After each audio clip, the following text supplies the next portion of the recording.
Hi friends, welcome to Jayas சமையல்.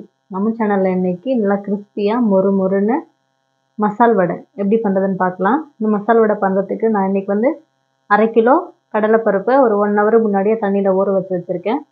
இது ஏற்கனவே ஒரு 2 முறை அலசிட்டு தான் ஊற வச்சுருக்கேன். இந்த அளவுக்கு நல்லா சாஃப்டாக ஊறி இருக்கணும். இது திரும்பவும் 2 முறை நல்லா அலசிட்டு எடுத்துக்கலாம்.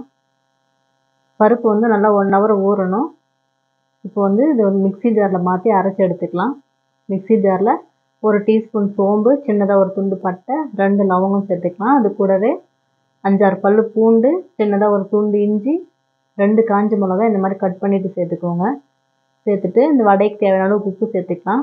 அது கூட கொஞ்சமாக ஒரு 2 கைப்பிடி அளவுக்கு மட்டும் பருப்பு போட்டு நல்லா நைஸாக அந்த இஞ்சி, பூண்டு, மிளகாய் எல்லாமே நல்லா அரைஞ்சி வர மாதிரி நல்லா சாஃப்டாக அரைச்சி எடுத்துக்கோங்க. இந்த அளவுக்கு நல்லா சாஃப்டாக அரைச்சிட்டு இது ஒரு பாத்திரத்தில் மாற்றிக்கலாம். இப்போது அதே ஜாரில் மிச்சம் இருக்கிற பருப்பையும் சேர்த்து அது கொஞ்சம் குறகுறப்பாக அரைச்சி எடுத்துக்கோங்க. முதல்ல சேர்த்தது அந்த இஞ்சி பூண்டெல்லாம் மசிக்கிறதுக்காக நல்லா சாஃப்டாக அரைச்சி எடுத்துக்கணும். அதுக்கப்புறம் ரெண்டாவது இருக்கிற பருப்பு கொஞ்சம் குறகுறப்பாக இந்த மாதிரி அரைச்சி எடுத்துக்கோங்க. ரொம்ப சாஃப்டாக இருந்துச்சுன்னா வடை கிறிஸ்பியாக இருக்காது. இந்த மாதிரி கொஞ்சம் ஒன்றும் பாதியமாக இப்போ குறகுறப்பாக அரைச்சி எடுத்துக்கோங்க. இதில் மீடியம் சைஸில் 2 வெங்காயம் நல்லா பொடியாக கட் பண்ணிட்டு சேர்த்துக்கலாம். இது கூட ஏற்கனவே காஞ்ச மிளகாவும் சேர்த்துருக்கோம். இது பச்சை மிளகா ஒரு 3 பச்சை மிளகா நல்லா பொடியாக கட் பண்ணி சேர்த்துக்கோங்க. அது கூட பொடியாக நறுக்கின கொத்தமல்லி, புதினா, கறிவேப்பிலை எல்லாத்தையும் சேர்த்துக்கலாம். எல்லாமே நல்லா பொடியாக கட் பண்ணி சேர்த்துக்கோங்க. இந்த வடைக்கு காஞ்ச மிளகா, பச்சை மிளகா 2மே சேர்த்துருக்கோம். பச்சை மிளகா இந்த மாதிரி கட் பண்ணிவிட்டு சேர்க்கும்போது வடை டேஸ்ட் நல்லாயிருக்கும். கட் பண்ணிவிட்டு சேர்த்தா குழந்தைங்களுக்கு டிஸ்டர்பாக இருக்கும் அப்படின்னு நினச்சிங்கன்னா நீங்கள் பருப்போடு சேர்த்து கூட அரைச்சிக்கலாம். இது எல்லாத்தையும் நல்லா ஒன்று சேர்ந்து வர மாதிரி பிசைஞ்சிக்கலாம். பருப்பு அதே மாதிரி அரைக்கும் போது ரொம்ப பருப்பாக இருந்தால் கூட உங்களுக்கு வடை தட்ட வராது. அதனால் கொஞ்சம் குறைவாக இந்த மாதிரி அரைச்சிட்டு நல்லா பிசைஞ்சு எடுத்துக்கோங்க. பிசைஞ்சிட்டு இது சின்ன சின்ன உருண்டையாக உருட்டி எடுத்துக்கலாம். உங்களுக்கு வடை எந்த சைஸ்க்கு வேணுமோ அந்த சைஸ்க்கு உருண்டை பிடிச்சி வச்சுக்கோங்க.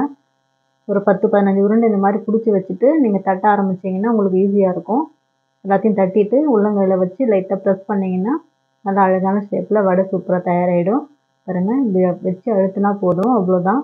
இதே மாதிரி எல்லா வடையும் தட்டி எண்ணெயில் போட்டு பொரித்து எடுத்துக்கலாம்.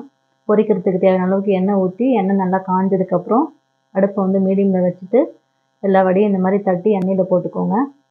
இது பொரிக்கிற கேப்பில் மிச்சம் இருக்கிற மாவையும் நம்ம உருண்டை பிடிச்சி வச்சிட்டோம்னா அடுத்தடுத்து போட்டு பொரிக்கிறதுக்கு உங்களுக்கு ஈஸியாக இருக்கும்.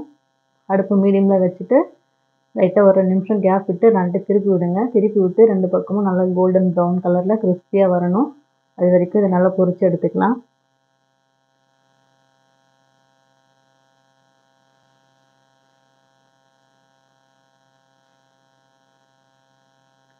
ரெண்டு பக்கமும் இந்த மாதிரி திருப்பி விடுங்க.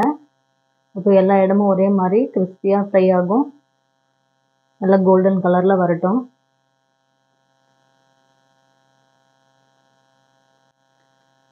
அவ்வளோதான், சூப்பராக தயாராகிடுச்சு நம்ம மசால் வடை. இதே மாதிரி எல்லா வடையும் போட்டு பொரித்து எடுத்துக்கோங்க. கிறிஸ்பியாக மொறுன்னு சூப்பராக பருப்பு வடை, மசால் வடை, கார வடை எப்படி வேணால் சொல்லிக்கலாம். டேஸ்ட்டு சூப்பராக இருக்கும். ஈவினிங் டைமில் டீ காஃபியோட நல்லா மேலே மொறுன்னு உள்ள சாஃப்டாக சூப்பரான கார வடை. இதே மாதிரி நீங்களும் ட்ரை பண்ணி பாருங்கள்.